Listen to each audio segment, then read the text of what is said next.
राम राम दोस्तों, आपके अपने YouTube चैनल हंसराज सारण जी के पर आपका स्वागत है, अभिनंदन है।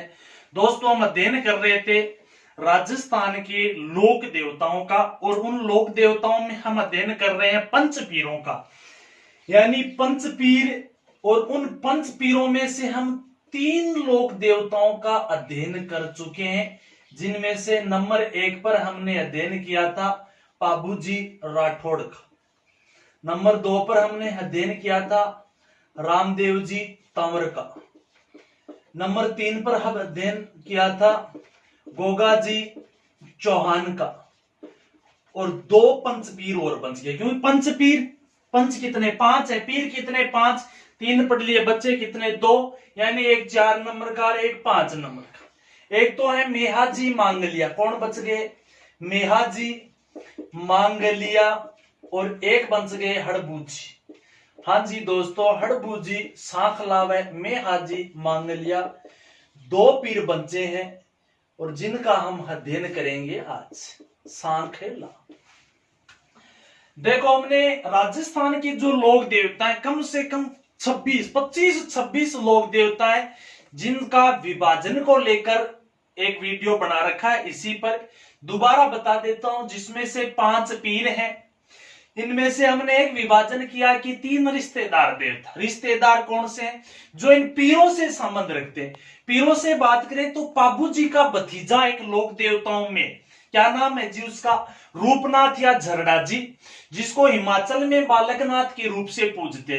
पाबू जी का भाई था बुड्ढो जी, उनका पुत्र था। उसका क्या योगदान है रूपनाथ व झरड़ा जी का। रूपनाथ व झरड़ा जी का सबसे बड़ा योगदान यही है कि पाबू जी का जो हत्या करता है वो कौन होता है, जिंदराव खिंची। और जिंदराव खिंची की हत्या पाबू जी के भतीजे जो लोक देवता ने की थी, रूपनाथ व झरड़ा जी ने, समझ गए। उसके बाद में एक तो वो हो गए रिश्तेदार, एक हो गए गोगा जी के पुत्र होते वो रिश्तेदार 2, और एक और कौन से, और मीरा थी ने, मीरा के भतीजे होते कल्ला राठौड़, जो चित्तौड़ के तीसरे शाखे में भाग लेते हैं। तो इस प्रकार से हम 3 देवताओं को रिश्तेदार में शामिल किया था। उसके बाद में 2 क्रांति के देवता हैं, जो डूंगजी व जमार जी। हालांकि 2 जाट देवता हैं, जो 2 जाट देवता, एक तेजा जी को सारे जानते हैं, एक जाट देवता है बिग्गा जी। उसके बाद में 2 और देवता हैं जो गुर्जरों के देवता, देव नारायण जी व देव बाबा। यहां से अच्छा क्वेश्चन बनता है कि देव बाबा व देव नारायण जी से कि निम्न में से कौन सा गुर्जर जाति का देवता है, तो गुर्जर जाति के 2 हैं, देव नारायण जी व देव बाबा। इनसे रिलेटेड वीडियो बना रखा है अपने हंसराज सारण जी के इसी चैनल पर है, सर्च मारना, और प्ले लिस्ट भी बना रखी है लोक देवताओं की अलग से, तो सबसे पहले वही वीडियो। 2 शासक देवता यानी चूड़ा राठौड़ का एक तो चाचा था, एक भाई था, तल्लीनाथ व मल्लीनाथ। ऑल ओवर बात करें तो कितने लोक देवता हो गए, 16 लोक देवता। याद कैसे करने, 5 एक करने, 3 करने, 2 जो क्रांति के, 2 जाट है, 2 गुजरे, 2 शासक। इसके अलावा एक जो वर्षा के देवता है मामा देव, वर्षा के देवता हो गए मामा देव। एक सूर्य के देवता हो गए भूरिया बाबा, भूरिया बाबा। एक भूमि के देवता हो गए भोमिया जी, भोमिया जी। एक इसके बाद में छेड़छाड़ जो मारवाड़ में जो इल्लो जी हो गए। उसके बाद में एक बाम्बी के देवता हो गए, बाम्बी के देवता की बात करें तो हरिराम जी महाराज हो गए। उसके बाद में एक धोरावाड़ा हो गए जो बाड़मेर में आलम जी का धोरा सुना होगा नाम। एक आदिवासियों की ओर गए वीर बावसी, कौन हो गए, वीर बावसी। इसके अलावा एक पनराज जी हो गए, एक फत्ताजी हो गए, फत्ताजी व पनराज जी। इस प्रकार से करके ये लगभग राजस्थान के 25 से 26 लोक देवता है। सबसे बड़ी लोक देवताओं में दिक्कत आती है कि उनका नाम याद नहीं होता, कौन सा लोक देवता है कौन सा नहीं है। तो यदि आपको लोक देवताओं का अपना एनी टाइम के लिए कभी नहीं भूलने वाला यदि काम करना, तो वीडियो देख लेना अपने चैनल पर। 26 के 26 लोक देवताओं के नाम कभी नहीं भूलोगे। यदि नाम याद कर लिया तो उसके बाद में और मैटर याद हो जाएगा, क्योंकि हम सुनते हैं कथाओं वगैरह में, जो बड़े बुजुर्गों से भी सुन लेते हैं तो वहां याद हो जाता है। परंतु मेन सबसे बड़ी बात नाम याद होना चाहिए। यदि बंदे को ये पता नहीं है लोक देवता कौन सा है कौन सा नहीं तो याद नहीं कर सकता। नाम याद हो गया और मैटर याद हो जाए। चलो जी हम दो आते हैं अपने टॉपिक पे, अध्ययन करते हैं हम दो जो पंच पीरों में से बचे हुए थे। एक मेहाजी मांगलिया, कौन से? मेहाजी मांगलिया का। तो दूसरे हैं वो हड़बूजी सांखला का। सबसे पहले मेहाजी मांगलिया की बात कर ले तो मेहाजी मांगलिया एक शासक से संबंध रखते हैं, वो जोधपुर के शासक चूड़ा राठौड़ से, यानी ये चूड़ा राठौड़ के समकालीन थे। हालांकि अपन बात करेंगे अभी अभी हड़बूजी की, तो वो जोधा के समकालीन होते। किसके? जोधा के। हालांकि मेहाजी जो मांगलिया थे, मेहाजी मांगलिया का संबंध जैसलमेर के एक बाटी शासक से भी रहा है, राव राणक देव से। कौन से? राव राणक देव। कहते हैं जैसलमेर के बाटी शासक राव राणक देव थे। राव राणक देव से संघर्ष करते हुए मेहाजी मांगलिया वीर गति को प्राप्त हुए थे। एक चूड़ा राठौड़ के समकालीन होते, राव राणक देव से संघर्ष करते हुए वीर गति को प्राप्त होते, यानी मेहाजी मांगलिया है। मेहाजी मांगलिया का जो मुख्य यदि स्थान की बात करें तो वो स्थान है बापनी गांव जोधपुर में। कहां पर है? बापनी गांव पड़ता है जोधपुर में, उनका मुख्य स्थान है, जहां पर भाद्रपद अष्टमी के दिन, भाद्रपद कृष्ण अष्टमी को यहाँ पर क्या लगता है? बापनी में मेहाजी मांगलिया का मेला लगता है। हालांकि जो इतिहासकार अपने राजस्थान के इतिहास के जनक टॉड हैं, टॉड कहते हैं इनकी जाति को लेकर, कहते हैं मांगलिया उनके ननिहाल की जाति थी, इनका लालन पालन इनके ननिहाल में हुआ था, इसलिए इनको मांगलिया कहा जाने लगा। और यही मांगलिया जाति है जो पंवारों की कहते हैं एक उपजाति है, पंवारों की उपजाति है मांगलिया। टॉड कहता है पालन के कारण इसका नाम पड़ा है। हालांकि सर्वाधिक जो इतिहासवेता व जो सर्वाधिक यही मानते हैं कि मेहाजी मांगलिया उनकी जो जाति कौन सी है? सांखला मानी जाती। क्या मानी जाती है? सांखला। हालांकि टॉड के अनुसार जो इनकी पंवार मानी जाती है मांगलिया। मांगलिया क्योंकि इनका लालन पालन हुआ था। बापनी जोधपुर में भाद्रपद कृष्ण अष्टमी के दिन मेला लगता है। इनका वाहन था वो घोड़ा था, घोड़े का नाम इनके था किरण काबरा। क्या नाम था? किरण काबरा इनका प्रसिद्ध घोड़ा था। हालांकि इनके पिताजी का नाम से अंदाजा लगा सकते हैं, इनके पिताजी का नाम गोपाल जी सांखला, तो अपन अंदाजा लगा सकते हैं कि इनकी जाति कौन सी थी? सांखला थी। हालांकि अन्य कई इतिहासकार अदर जो मानते हैं वो पंवार भी मानते हैं, सर्वाधिक सांखला मानते हैं, ये ध्यान में रखना। उसके बाद में यदि इनके बापनी गांव के जो मंदिर है, इस मंदिर में जो पुजारी या बोफे पूजा करते हैं उनकी वंशवृद्धि नहीं होती। जनश्रुति के अनुसार माना जाता है इनकी वंशवृद्धि नहीं होती। ये अपने वंश को चलाने के लिए गोद लेते, आगे से आगे गोद लेकर ही अपना वंश बढ़ाते हैं या पीढ़ी दर पीढ़ी चलाते हैं। ये थे दोस्तों मेहाजी मांगलिया। इसके बाद में हम देखें तो लोक देवता बच रखे अपने हड़बूजी। कौन? हड़बूजी। हड़बूजी सांखला है, ये भी सांखला माने जाते हैं सर्वाधिक मान्यता के अनुसार मेहाजी। मेन इंपोर्टेंट है इनका घोड़ा किरण काबरा। बापनी गांव में इनका मंदिर है। हालांकि चूड़ा से संबंध रखते हैं, राव राणक देव भाटी से भी संबंध रखते हैं।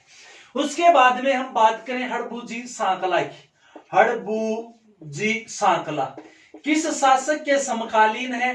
ये समकालीन है जोधा के। तो एक तो इनकी कहानी जोधा के आसपास घूमेगी, काफी जो बातें हैं वो जोधा से रिलेटेड है। इनका जो हड़बूजी का जन्म होता है वो बुढ़ेल नागौर में, बुढ़ेल नागौर में इनका जन्म होता है। मेहाजी सांखला इनके पिता का नाम बताया जाता है, हालांकि वो लोक देवता अलग है। मेहाजी सांखला नाम बताया जाता है इनके पिता का। जोधा नाम आ गया, जोधा के समकालीन है। तो जोधा ने हड़बूजी को एक गांव भेंट किया था। कौन सा गांव? बेंटी गांव। किसने भेंट किया है? जोधा ने भेंट किया। किसको? हड़बूजी को। प्लस में कहते हैं कि बैलगाड़ी भेंट की थी। और हड़बूजी यहाँ पर बेंटी गांव में गायों की सेवा करते हैं, जो पंगु या अपंग गाय हैं, और उस बैलगाड़ी से चारा वगैरह घास लाना। वैसे हड़बूजी स्वयं सगुन शास्त्र के ज्ञाता देवता है। कौन से? सगुन शास्त्र के ज्ञाता देवता है हड़बूजी।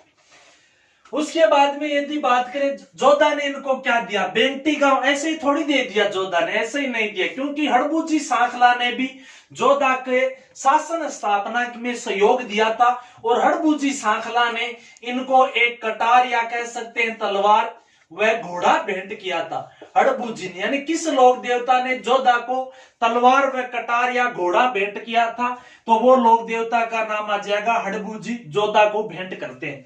क्योंकि इस दौरान जोधा मेवाड़ की तरफ से दुखी था, क्योंकि मेवाड़ का और इन जोधा के बीच में संघर्ष था। वो जो अपने लाखा के समय जो हंसाबाई वगैरह जो पढ़ा जाता रणमल, यानी जोधा भाग सके तो भागत रणमल मार्यो जाए, जोधा का पिता रणमल जो मेवाड़ में हस्तक्षेप करता है, मोकल के टाइम की बात है वो घटना है। हालांकि अपने को यहाँ इतना ही ध्यान रखना है कि जोधा की सहायता हड़बूजी सांखला ने उसके शासन स्थापना के समय की थी, तलवार व घोड़ा भेंट किया था, तो जोधा ने भी हड़बूजी को बेंटी गांव है बैलगाड़ी भेंट की थी। हड़बूजी के जो गुरु है वो गुरु है बालीनाथ, इनके गुरु है बालीनाथ और यही गुरु थे किसके, रामदेव जी के। और बालीनाथ यानी रामदेव जी व हड़बूजी दोनों गुरु भाई भी हैं और रामदेव जी व हड़बूजी दोनों क्या हैं, मौसेरे भाई भी हैं। पता होगा कि आपको कि रामदेव जी एकमात्र लोक देवता जो कवि भी थे, यानी रामदेव जी ने एक ग्रंथ लिखा था 24 बाणियां। कौन सा ग्रंथ लिखा था, 24 बाणियां। और इस 24 बाणियां ग्रंथ में रामदेव जी ने हड़बूजी के मौसेरे भाई होने का उल्लेख किया।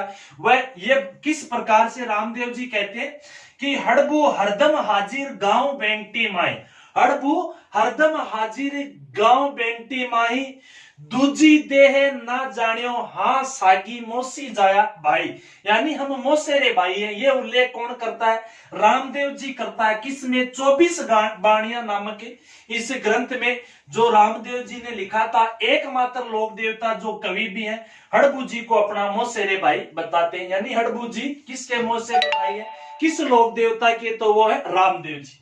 उसके बाद में यदि हड़बूजी के वाहन की बात करें तो वाहन इनका सियार था। क्या था, सियार। इनका जन्म बुढ़ेल नागौर में जरूर होता, वाहन सियार है ये याद रखना, परंतु इनका प्रमुख कार्य स्थल वो था बेंटी गांव, यानी बेंटी गांव में इनका प्रमुख मंदिर है। और बेंटी गांव में क्या करते हैं, ये गायों की सेवा करते थे, पंगु गायों, क्योंकि ये सगुन शास्त्र के ज्ञाता है, पंगु गायों की सेवा करते हैं। बेंटी गांव में बैलगाड़ी से गायों के लिए चारा लेना व घास फूस लेना। सबसे बड़ी बात यही है कि हड़बूजी का जो मंदिर है वहां पे कोई मूर्ति की पूजा नहीं होती, तो किसकी होती है, उस मंदिर में बैलगाड़ी की पूजा होती है। किसकी पूजा होती है, बैलगाड़ी। और ये बैलगाड़ी किसने प्रदान की थी, ये बैलगाड़ी जोधपुर के शासक जोधा राठौड़ ने प्रदान की थी हड़बूजी को। ठीक है, उसके बाद में हड़बूजी की बात करें तो बस इतना, ये सगुन शास्त्र के ज्ञाता है, बुढ़ेल नागौर में जन्म होता है। मेहाजी सांखला, सांखला राजपूत है, इनका वाहन सियार है। इनके रामदेव जी मौसेरे भाई थे, बालीनाथ इनके गुरु थे, यानी गुरु भाई भी है रामदेव। जोधा से समकालीन है, यानी जोधा ने बेंटी गांव बैलगाड़ी दिया और हड़बूजी स्वयं ने एक तलवार व घोड़ा जोधा को भेंट किया था। इनका जो मंदिर है कहाँ है, बेंटी गांव में। और रामदेव जी 24 बाणियां नामक ग्रंथ में उल्लेख भी करता है, हड़बू हरदम हाजिर गांव बेंटी माही, दूजी दे ना जाने हाँ सागी मोसी जाया भाई। और इनके मंदिर में मूर्ति की पूजा नहीं होती, बैलगाड़ी की पूजा होती है। धन्यवाद दोस्तों, इसी के साथ पंच पीर हैं वो कंप्लीट होते हैं। जिस किसी भाई बंधु को पसंद आए लाइक शेयर सब्सक्राइब कर देना जी।